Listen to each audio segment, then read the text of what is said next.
سعد الله مساكم، يلا حيهم. يا هلا والله وسهلا، أبطينا عليكم لكن أعذر السموحة، سامحونا هالمرة. اليوم أنا جاي من شرح أعتقد الكثير يعاني منه، وأعتقد الكثير يسمع بالخراب، لكن اللي هو حساس بريك. وش يسوي حساس بريك؟ وش الخراب اللي يجي منه؟ وش الأضرار؟ وشلون نعرف أن حساس بريك يبي خرب، أو أنه فيه مشكلة من حساس بريك غير المشكلة المعتادة؟ أنا حاب أشرح لكم الطريقة بالتركيب لو تركب بيدك، أو لو صرت كاشت، إذا صرت كاشت مثلا أو مكان منقطع فيه، وشلون تصلحه بيدك لمدة مؤقتة، وبإذن الله راح ينجح معك. تعرف أن حساس البريك من المشكلة إذا صار عليك نفس العطل هذا أنه ما تشتغل سيارك. أول شيء اضرب بريك وشوف لمبات الفرامل الخلفية. إذا ضربت بريك ولا اشتغلت لمبات الفرامل الخلفية، هذا أكيد أن عندك حساس البريك خربان.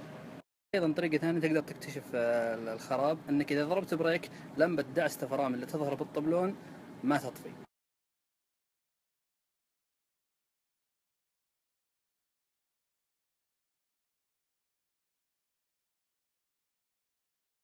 الآن موقع الحساس، وإذا بغيت تفكه وطريقته سهلة جدا وأي شخص يقدر يفكه.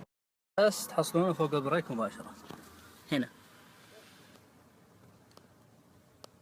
كل ما عليك انك تمسك حساس وتفره عكس عقارب الساعة، وراح يطلع معك مباشرة. حساس فكيته قدامكم، هذا هو. فكوه وفك الفيش وطلعوه وجيب واحد جديد.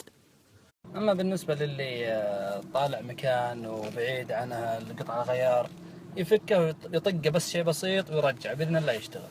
اما الاشياء اللي تظهر قبل خراب حساس البريك اللي هي علامة السيارة منع انزلاق او ABS، راح اوريكم اياه.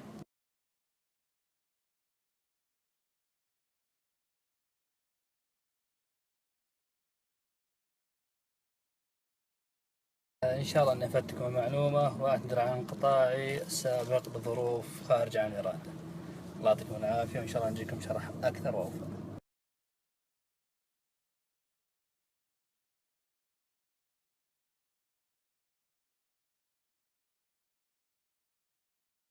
السلام عليكم ورحمة الله وبركاته.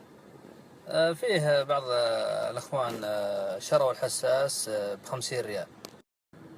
اللي ظاهرة عنده علامات مانع انزلاق ولبس اللي وريتكم إياه سابقا، الأفضل له يغيره، مع العلم أنك لو فكيته ونظفته راح تروح، لكن غيره احتياطا لك وأفضل لك. الشيء الثاني هو يعد من العيوب المصنعية، فإذا رحت للوكالة اطلب انهم يغيرونه ويغيرونه لك حتى لو ما خرب.